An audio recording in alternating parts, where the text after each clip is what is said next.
Welcome back, and today we're talking about Moriarty the Patriot, episode 0 or episode 1. So like always, let's just jump into it.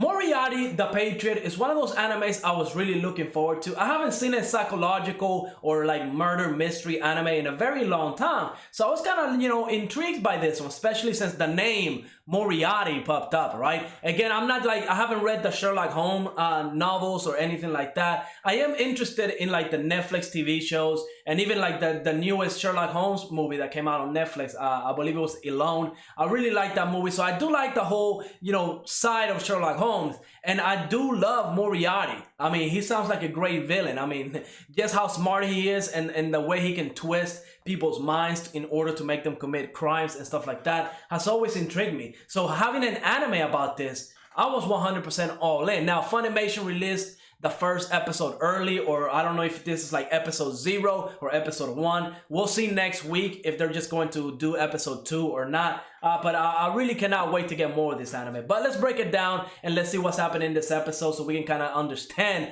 what this anime is all about. Essentially, the main character, Moriarty, you might think at first that he is a hero. He's trying to solve all these different crimes. There's somebody kidnapping kids and killing them. And it seems to be that he's targeting like commoners, kids, specifically like the stables, even the people that make tuxedos, and just commoners that provide services to the nobles. And Moriarty, just how smart he is, he was able to figure all of this out fairly quickly. Heck, he was even able to spot where the criminal, the murderer, was kind of scouting the area trying to find his victim. He confronted him very easily and was able to confirm everything that he was thinking about, the watch, where he got it from, and of course the watchmakers, his son died. He was able to find the tuxedo, and the tuxedo he was wearing was made by one of the fathers that his kid died. So he was able to confirm that this person was indeed the one who killed all those different kids. Now, that's where you would think, well, he's one of the good guys, right? He's going to turn them into the police, and that's that. But nope, that's where this takes a twist, and this is where I really am enjoying this anime, because I love animes that gives you the perspective of the villain, right? Something like Death Note, heck, even something like Code Geass, right?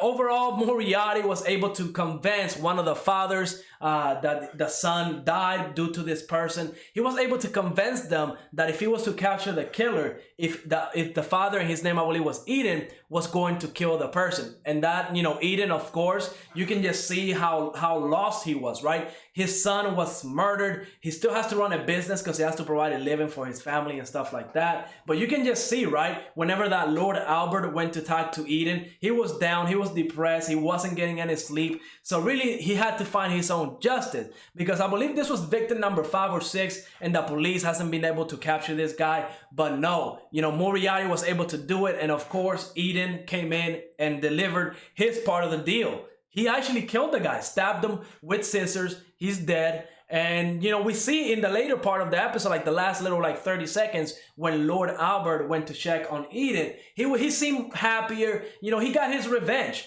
And you would think, well, is that something bad? I mean, yeah, it's definitely something bad. The dude committed murder. But it kind of puts in the perspective of Moriarty and what he's doing, right? Because somebody would say that, he just got revenge. He was owed that.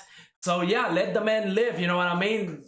I don't know. Overall, I will say this episode was quite intriguing. I'm not going to say that this anime is for everybody, because again, some people only like to see like huge fights and stuff like that. Again, this is definitely a psychological mystery murder anime. So a lot of it really is going to be a lot of talking. Yeah, there's going to be a criminal committing murders, and Moriarty is going to have to talk to people, deduce the situation until he finds the murderer, and then the justice will be delivered by one of the victims' family members or something like that. Hey, we might even see Moriarty, kill a couple people here and there. Who knows? But overall, great episode. Definitely check this one out. I'm probably going to keep watching this one. Again, I love animes where you get to see the perspective of the villain. So yeah, like always, let me know what you thought of this episode. Go ahead, leave a like, subscribe, and I will see you on the next episode.